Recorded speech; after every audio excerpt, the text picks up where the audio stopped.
बिस्मिल्लाहिर्रहमानिर्रहीम। अस्सलामुअलैकुम। मैं सुहेब अहमद आपकी खिदमत में एक नई रेसिपी के साथ हाजिर हुआ हूँ। आज हम बनाने जा रहे हैं चिकन मूंग दाल। बहुत ही ज़बरदस्त रेसिपी है, तो चलिए बनाना शुरू करते हैं। इसके लिए 1 कप ऑयल लिया है, इसे गर्म कर लेंगे। 2 कटे हुए प्याज डालेंगे और फ्राई कर लेंगे। ये प्याज लाइट ब्राउन हो गए हैं। अब हम इसमें ये 300 ग्राम चिकन है, ये डालेंगे।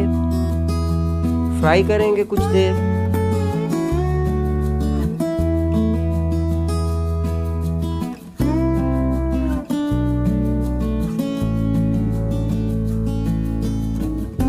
अब हम इसमें ये 1 टमाटर डालेंगे कटा हुआ। ये 1 चम्मच अदरक लहसुन का पेस्ट है और 4 से 5 सब्ज मिर्चें हैं, ये डालेंगे।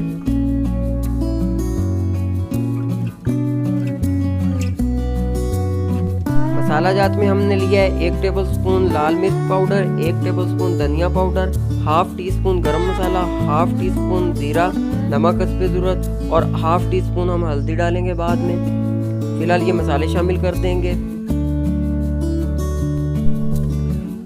3 से 4 मिनट हम इन मसालों को भून लेंगे।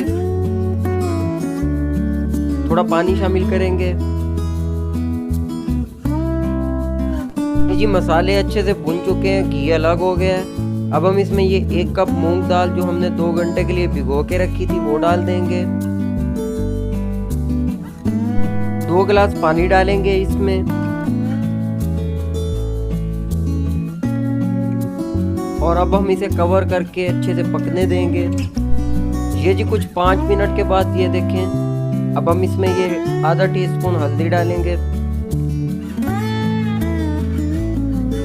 दोबारा से कवर करेंगे 3 से 4 मिनट के लिए। ये जी हमारी चिकन और दाल बिल्कुल तैयार है।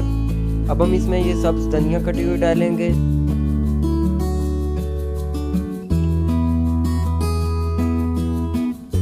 थोड़ा मिक्स करेंगे और डिश आउट कर लेंगे। ये देखें जी हमने ये डिश आउट कर लिया। ये सर्व करने के लिए बिल्कुल तैयार है। थोड़ी सब्ज धनिया ऊपर डालेंगे। आप ये रेसिपी घर पे ज़रूर ट्राई करें। अपने फ्रेंड्स और फैमिली मेम्बर्स के साथ शेयर करें। अगर चैनल पर नए हैं तो चैनल को सब्सक्राइब कर दें। अपना बहुत सारा ख्याल रखें, दुआओं में याद रखें। अगली वीडियो तक के लिए अल्लाह हाफिज़।